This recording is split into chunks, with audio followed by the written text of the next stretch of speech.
pagi Bu. Pagi. Dengan Ibu siapa? Bu Asti. Bu Asti. Perkenalkan Bu, saya Bidan April. Di sini nanti saya akan menjelaskan mengenai konseling kontrasepsi dengan beberapa metode. Nanti ada kontrasepsi dengan menggunakan 4 macam metode. Nanti saya akan langsung random bacakan ya Bu ya. Nanti saya akan langsung jelaskan. Yang pertama saya akan menjelaskan mengenai kontrasepsi dengan menggunakan kondom pria. Ini bisa ditujukan untuk ibu dan suami, nanti bisa sampaikan ke suaminya ya Bu ya.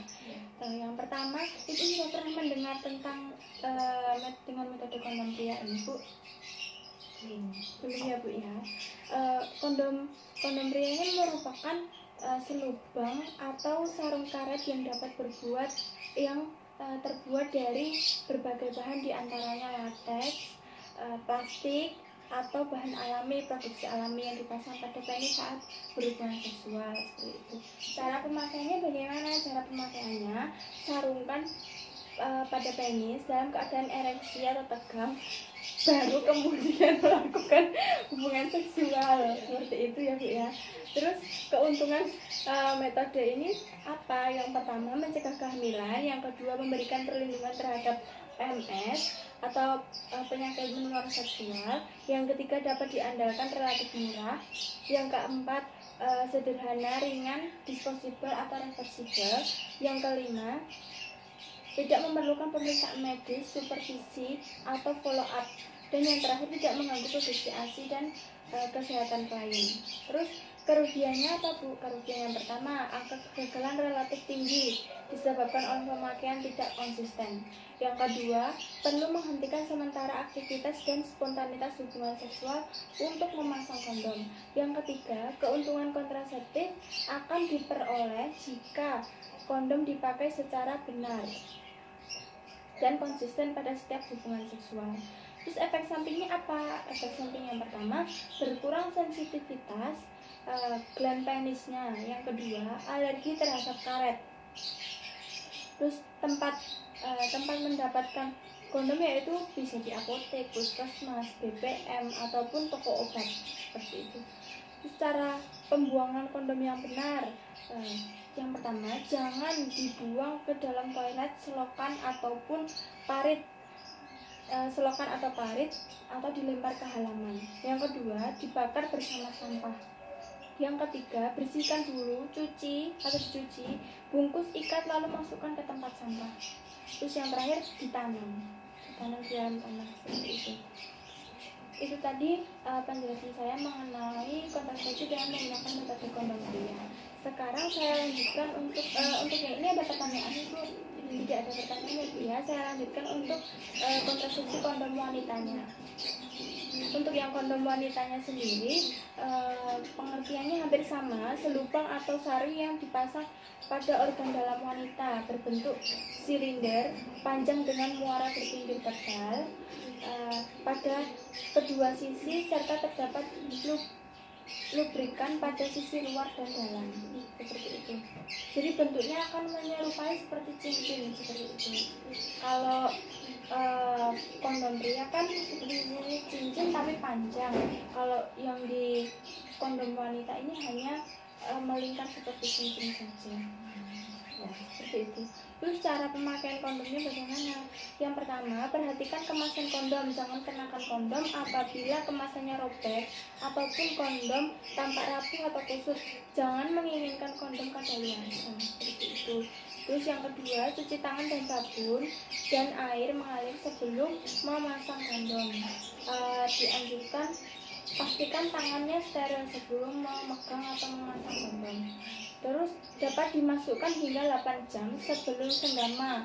Untuk perlindungan maksimal, masukkan kondom sebelum penis masuk ke dalam vagina. Terus yang keempat, pilih posisi yang nyaman untuk masukkan kondom, jongkok, mengangkat satu kaki ataupun berbaring, seperti itu. Terus gesek sisi kondom bersamaan untuk meratakan pelumas. Terus selanjutnya, remas dan putar ujung kondom yang akan dimasukkan ke dalam vagina sehingga menjadi panjang dan menyempit, seperti itu. Buka labia mayor dengan tangan lain untuk melihat mulut vagina.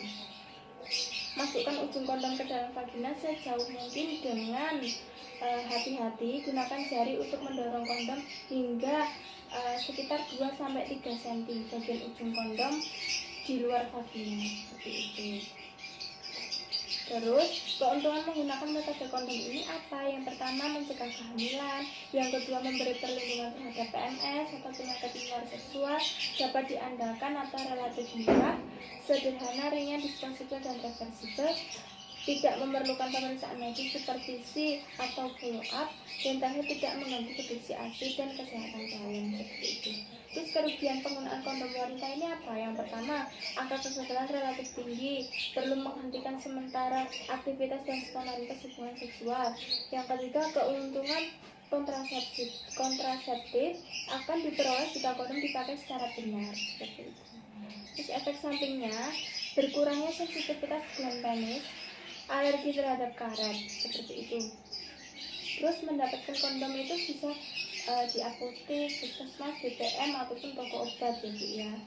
Terus cara pembuangannya sama juga seperti yang pemakaian kondom pria.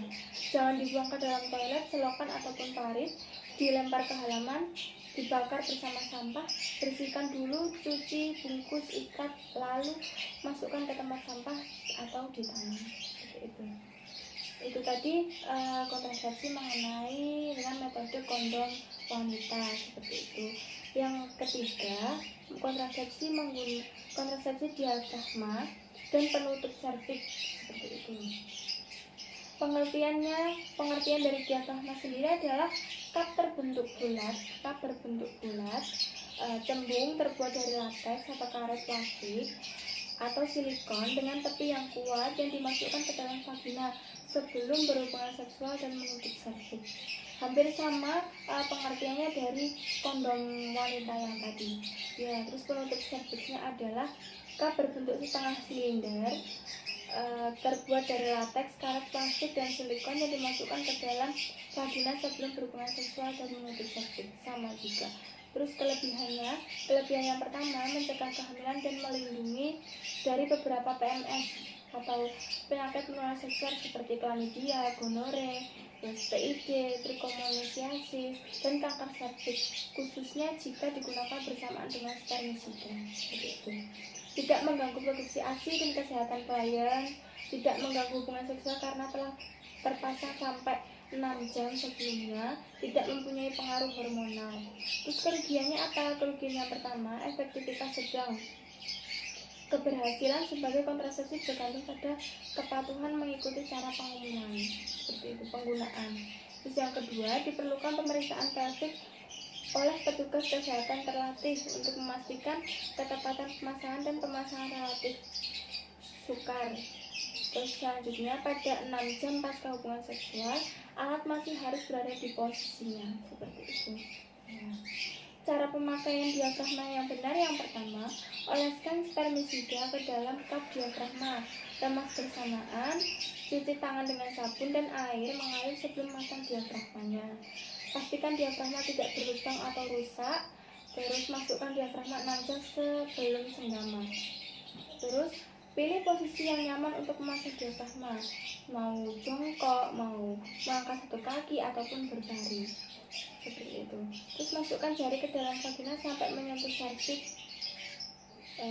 Jika diafragma tidak nyaman, tarik dan pasang kembali, seperti itu. Terus cara pelepasannya bagaimana? Yang pertama, diwajibkan untuk cuci tangan dengan sabun dan air mengalir. Terus yang kedua, masukkan jari ke dalam vagina hingga di cup diafragma terasa. Jadi dimasukkan ke lubang vagina sampai diafragma cupnya terasa, seperti itu. Terus masukkan jari di bawah cup diafragma, perlahan lalu tarik keluar, jangan menggunakan kuku. Jadi pastikan kukunya tidak ada kuku. Jadi tangan masuk ke dalam vagina, tarik dengan posisi jari di atas. Jadi seperti ini, tarik ke atas keluar sampai diafragmanya keluar, seperti itu. Terus cuci diafragma dengan sabun dan air mengalir, lalu keringkan setelah penggunaan. Terus cara pemakaian penutup serviks yang benar bagaimana? Yang pertama, isi sepertiga cup dengan spermisida krim, jelly atau busa. Terus cuci tangan dengan sabun dan air mengalir sebelum memasang. Tekan tepi cup di sekitar serviks hingga serviks tertutup sempurna. Tekan perlahan bagian tengah untuk melekatkan cup. Seperti itu. Terus masukkan penutup serviks hingga 42 jam sebelum senggama. Cara pelepasannya bagaimana? Yang pertama, pasti harus cuci tangan dengan sabun dan air mengalir. Ini yang pelepasan penutup serviks. Pelepasannya. Terus yang kedua, lepas tutup serviks paling tidak 6 jam setelah pria ejakulasi terakhir. Namun tidak boleh lebih dari 48 jam berada di dalam vagina. Jadi harus kurang dari 48 jam harus sudah dilepas penutup serviksnya. Terus buka ujung-ujung cup untuk mengendurkan, lekatkan pada serviks lalu tarik perlahan keluar vagina. Sama juga caranya. Terus cuci diafragma dengan sabun dan air mengalir lalu keringkan setelah pemasangan. Seperti itu. Terus efek samping metode spermisida dan penutup serviks ini apa? Yang pertama, reaksi alergi dan infeksi saluran kemih. Yang kedua, rasa nyeri, tekanan pada kandung kemih atau rektum. Yang ketiga, timbul cairan vagina dan berbau jika dibiarkan lebih dari 24-48 jam. Seperti itu. Apakah sudah jelas Ibu yang sudah saya sampaikan? Sudah ya Bu ya, tidak ada yang ditanyakan? Saya lanjut untuk konseling yang terakhir ya Bu ya. Konseling yang terakhir ada kontrasepsi dengan metode spermisida.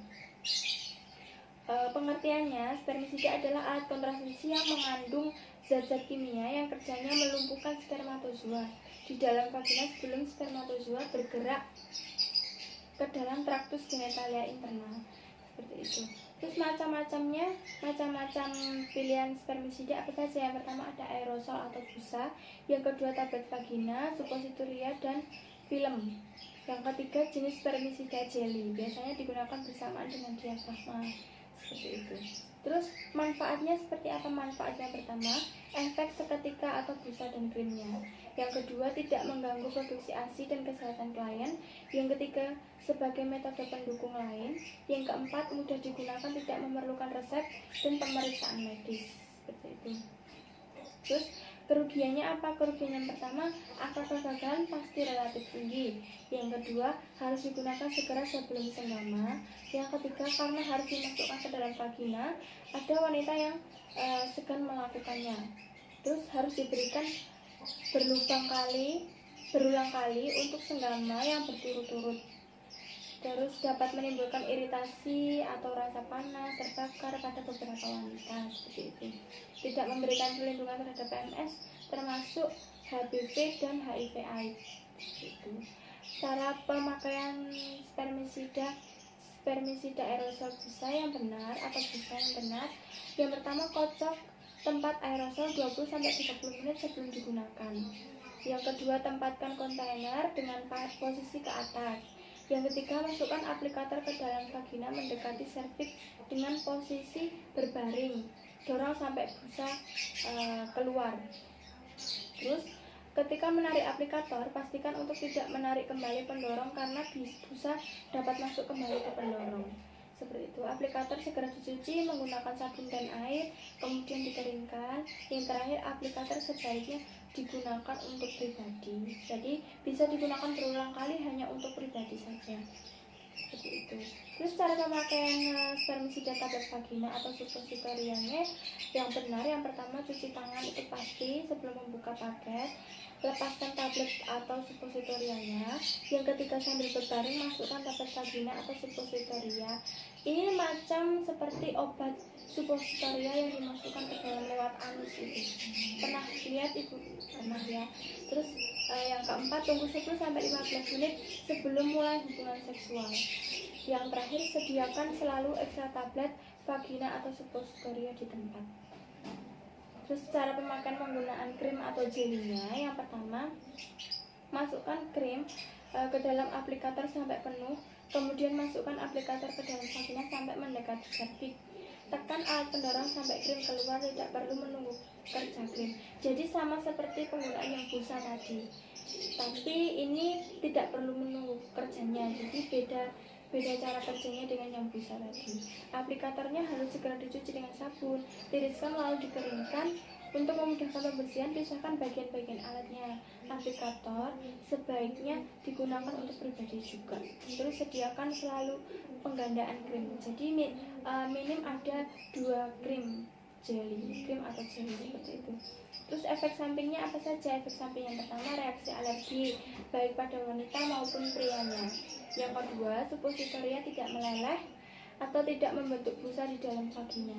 Jadi obat yang dimasukkan ke dalam lewat suppositoria tadi itu tidak akan meleleh ataupun tidak membentuk busa seperti itu. Nah, itu tadi beberapa konseling kontrasepsi dengan beberapa metode yang sudah saya jelaskan.